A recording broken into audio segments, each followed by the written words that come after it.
Detroit's got some serious issues, and those issues basically have been brought on by the governor of Michigan, Rick Snyder. The issues that I'm going to speak about and also give you this video clip on have to do with the Detroit school district and it being taken over by a governor-appointed emergency manager. Now, for those of you who are not aware of it, approximately 10 years ago, the Detroit school system was flourishing. They decided that they were going to float a bond for approximately $1 billion, which was successful.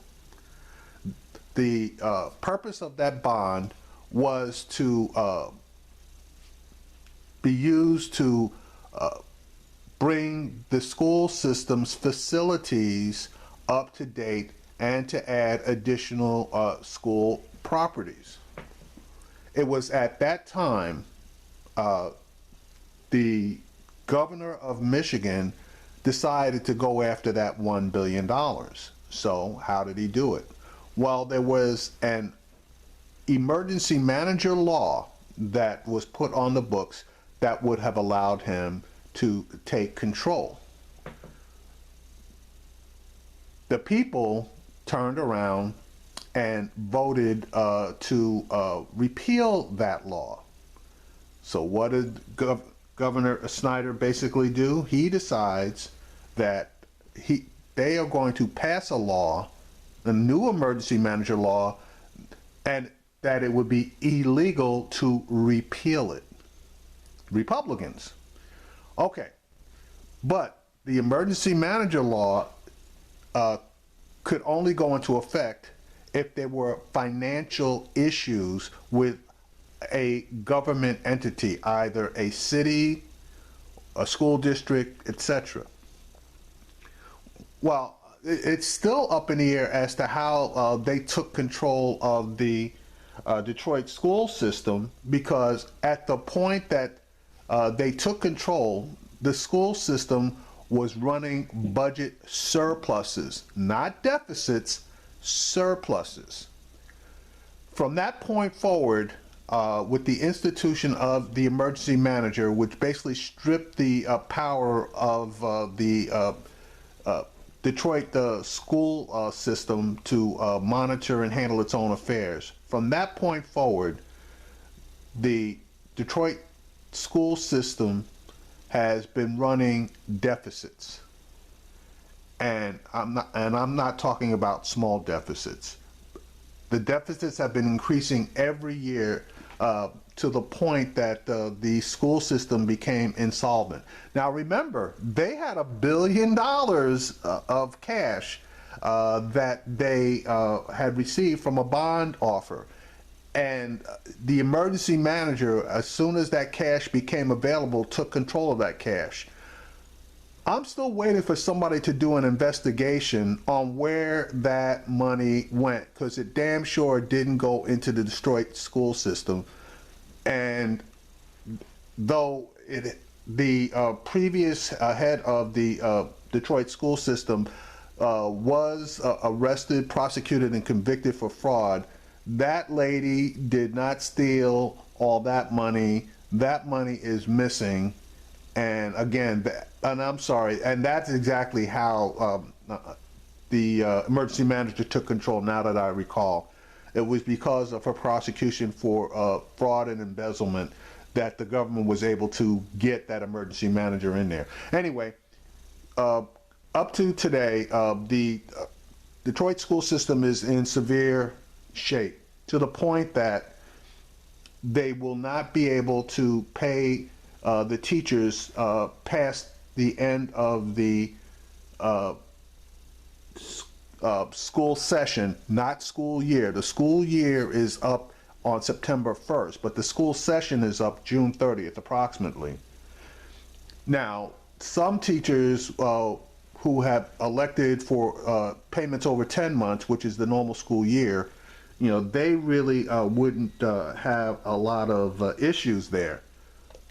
The issues are going to be for the teachers who opted to be paid out over 12 months. And it was announced that the Detroit school system will run out of money as of June 30th, and those people who are owed money for July and August, quote unquote, might not be paid. Well, that was not the fault of the school district. That was the fault of the legislature, state legislature, that generated a budget that didn't allocate enough money in the budget for the Detroit school system to pay its people over the 12-month period. Okay, that's enough background. I'm going to let the story play out and let the head of the teachers union basically make her case.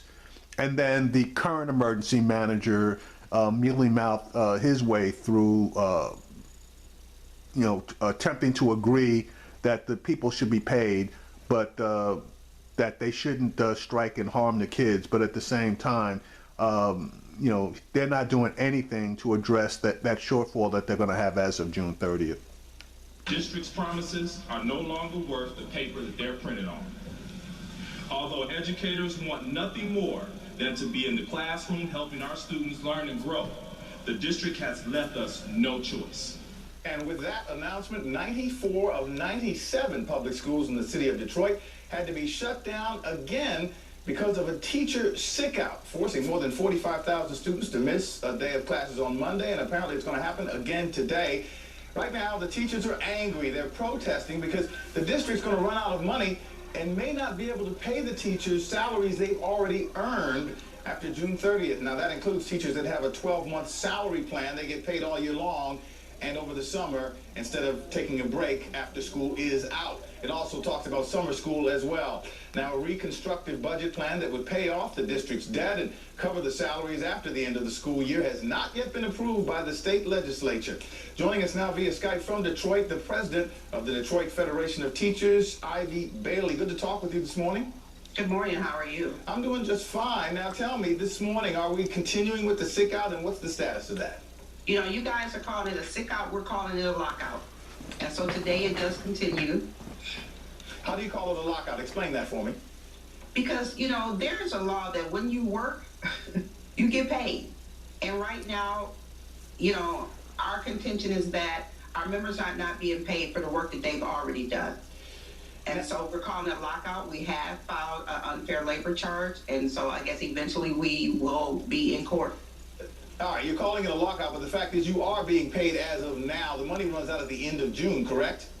Yes, but what people need to understand is that as 10-month employees, what we do is we prorate our pay, so we're paid over the summer. So when you calculate the amount of money that's already been given to our members, and if they're not going to get paid after June the 30th, as of last Thursday, they have worked the correct amount of hours and days to receive the money that they, to get the money that they already earned. All right, so a lot of folks say the children are now paying the price because of the politics of this thing and the fact that the Detroit district really is out of money. How do you respond to that? You know what? Our teachers here in Detroit are definitely about children. And what we're going to do, if this continues, because we have a meeting today, so we can talk about how we're going to move forward. If this continues, we're going to take care of our children. We're going to make sure there's places for our parents to take our children so we can take care of them. Because we know some of our parents, this is a hardship for them, and we don't want to harm any child, and we don't want to make this a hardship for our community. We've been in this fight for quite a while now, and our parents understand what's going on in our school system. But, right now the issue is us working and not being paid. But also the bigger issue is just about Detroit public schools and the school system that our children deserve. All right, Detroit public school system, there's no question they're out of money. That's not something that they're making up. What do you want to have happen? What are you hoping to accomplish with this sick out, or lockout as you call it? What we're hoping to accomplish, first of all, that we're guaranteed that we're going to be paid for the work that we've done and any work that we do in the upcoming days. But also the bigger picture is that Detroit public schools need to be funded appropriately. We've been, for the last 2 years, we've had issues, and I know people across the nation have seen what's going on with our school system. Some of our schools are in horrible conditions and, worse than some of the third world countries. We are demanding that someone look at what's going on here. We've been up under emergency management for 10 years. Under this emergency management system, instead of us being financially solvent, our debt has skyrocketed under emergency management. And there has been no accountability on those people who were here and who were in charge. All right. Very quickly, final question. What will it take to get you back in the classroom? We need a guarantee that we're going to be paid. And that's pretty simple. All right, thank you so much for joining us. That is the head of the teachers union in Detroit, where they are dealing with a very serious problem. Teachers are not in school. The teachers are taking a sick out. Let's talk now to the judge who is in charge of dealing with this thing, the emergency school manager, Judge Stephen Rhodes. Judge, you there? I am here, thank you. Now, Judge, you just heard, I think you were able to hear the teachers union spokesperson regarding this saying, just pay us and we go back to work. What's the story? I certainly agree with the union and with the teachers that they are legally and morally entitled to be paid for the work that they perform. And I and the governor's office are doing everything we can to make sure that that happens. I only wish that the DFT and the teachers would join us in this effort, because this strike that they are now conducting is very highly counterproductive. Now, let me ask you a question. Quote unquote, Judge Rhodes, who's the emergency school manager, and the governor are doing everything they can in order to be able to satisfy these striking, if you want to call it striking, or teachers that are sick outing in Detroit. That sounds eerily familiar to the statement that Governor Snyder said about helping the people of Flint, Michigan. And they are no better off today than they were last October, November, December, when he first and finally got on board with there was a problem with Flint. So to take the governor's word that they're doing everything they can is bullshit. He needs to resign or be impeached. And probably a good chunk of the Michigan legislature needs to go right along with them. And it will make it very harder for us to accomplish our joint goal. And frankly, that joint goal is not just to get them paid. It is to create the best possible Detroit public school system we can under local control. I agree with them that emergency management needs to come to an end in the city of Detroit, and I took this job to transition DPS back to local control. Judge Rhodes, let me ask you, how does this strike, how is it counterproductive? Because the teachers basically say, we need to get your attention. They don't need to do this to get my attention, and it's counterproductive because the legislators in Lansing are extremely upset about this. They see that first one. The legislature are extremely upset. They created the goddamn problem. So if they're extremely upset, they need to be upset with themselves by not funding the that school system properly, and this would not have happened. And you heard the head of the teachers union. All they need to do is come up with the money to pay them, and this is over. And now another day, and who knows how many more days of valuable instruction time will be lost. They see thousands, tens of thousands of children who are being deprived of breakfast and lunch. This is incomprehensible. And they're forcing parents to make last-minute alternative arrangements for the care of their children. This is very highly counterproductive. If you could say one thing to the teachers union, what would it be this morning? End this strike. And their message to you is pay us, and we will. Thank you so much, Judge Rhodes. We appreciate it. I want to turn to our panel to discuss the topic of the Detroit Public Schools emergency situation. Dr. Wilmer Leon is a political scientist and host of his own show on Sirius XM Radio. Dr. Avis Jones-DeWeaver, she is the leadership strategist for the Exceptional Leadership Institute for Women. And Dr. Cleo Monago, behavioral health expert and CEO for Black Men's Exchange. Dr. Wilmer Leon, I'll start with you. Your reaction to what you heard. Who's right, who's wrong? Well, I have to err on the side of the teachers on this one. Legislators who pass a funding measure that does not pay the teachers throughout the entire year makes me wonder, did those legislators pass math when they were in school? Because I think it was a $487 million budget that they passed, and obviously they did not put enough money in the budget to fund the teachers. That's not the teachers' fault. That's the legislators' fault. So, and that's not the children's fault either, but some would say they're paying the price right now. Well, here's the thing. My mother was a teacher for nearly 40 years, and she, every year that she taught, made the choice to have her salary prorated over 12 months. It is my understanding that with the Emancipation Proclamation, slavery ended in America, all right? As you said, the legislators understood what the ramifications were of the budget that they passed. The people who are to blame for any fallout that we're seeing now in terms of children not being taught, in terms of children not having access to breakfast and lunch programs, are not the teachers who deserve to be paid for the work that they're done. They are the legislators who intentionally passed a budget that did not pay these teachers for what they have done. Exactly. It's pretty amazing how teachers are treated in this country. I mean, teachers are so important.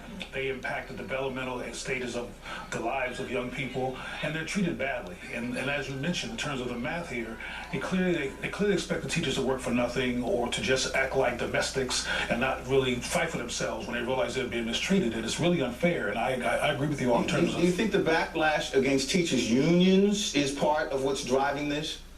Absolutely. Absolutely. And unions, unfortunately, take the brunt or the negative end of all of this because the unions in this instance are standing up in a work situation where they want the teachers to work on the hope and the prayer that they will get paid for the work that they perform, and there are very few people in the world that do that. You know, I get the feeling the teachers are using the leverage they have right now, right? Because when school's over, right, exactly. There you go. Exactly. What can they do? And here's the thing that's also being overlooked here. The head of the teachers union that you just interviewed said that under the emergency manager situation, their debt actually went up. It increased. It didn't decrease. We also know that this is the same state where Flint, Michigan happened, and where you also had an emergency manager that was apparently asleep at the wheel or made very bad decisions. This is not only a problem as it relates to the legislators and their lack of budgeting ability. It's also the problem of taking control out of the local hands and putting it into incompetent emergency managers that are not doing what they're supposed to do. This is a failure in every way, shape, or form, and I just do not trust the governor of Michigan or the government of Michigan to get this right. All right, you're going to have the final word on that one. We'll get back to the panel a little later on, but coming. Yeah, so basically, yeah, this is a setup. Detroit obviously is heavily minority, heavily Democratic. For whatever reason, the state of Michigan has elected a heavily Republican legislature and a Republican governor. They are consciously trying to dilute the power, political power, which Detroit did have a large amount of political power. They're trying to dilute Detroit's political power by knocking down its numbers as far as population is concerned, and their population is way down, as well as other black cities, i.e. Flint, which used to have a population of 200,000 people, and now that population is down to 100,000 people. That has to do, obviously, with economics, jobs, etc., as does Detroit. But in my opinion, this is an attack on those black municipalities by the Republican governor and legislatures. And it just makes no sense. If you're not aware, the emergency manager law, which the Detroit school system has been under for 10 years, the actual law reads that an emergency manager can be appointed to oversee a municipality or a school district, etc., for a period of 18 months, at which time control reverts back over to the elected officials. The fun part of that law is 18-month term to the day. If for any reason the emergency manager serves anything short of the complete 18 months, a new emergency manager will be appointed and the clock starts ticking all over again, so he gets an additional 18 months. So what the governor has been doing for the past 10 years, as the 18-month period approaches, he has the emergency manager resign and he appoints a new emergency manager and gets an additional 18 months. And he's done that over 10 years.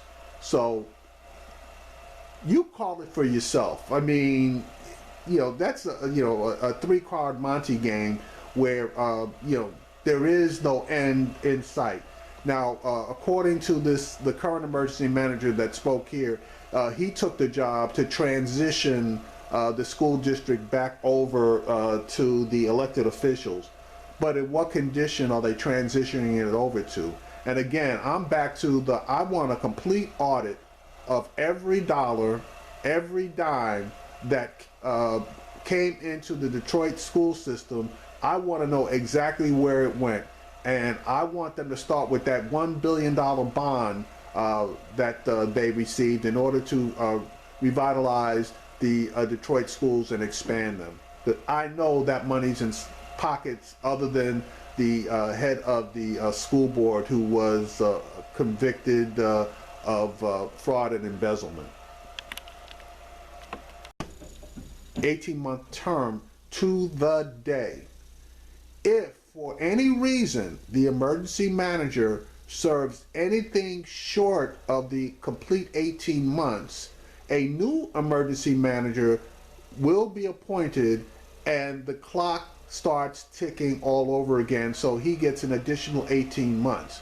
So what the governor has been doing for the past 10 years, as the 18-month period approaches, he has the emergency manager resign and he appoints a new emergency manager and gets an additional 18 months. And he's done that over 10 years.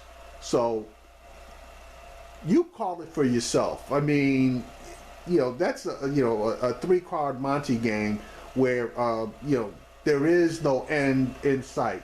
Now, according to the current emergency manager that spoke here, he took the job to transition the school district back over to the elected officials. But in what condition are they transitioning it over to? And again, I'm back to I want a complete audit of every dollar, every dime that came into the Detroit school system. I want to know exactly where it went. And I want them to start with that $1 billion bond that they received in order to revitalize the Detroit schools and expand them. But I know that money's in pockets other than the head of the school board, who was convicted of fraud and embezzlement.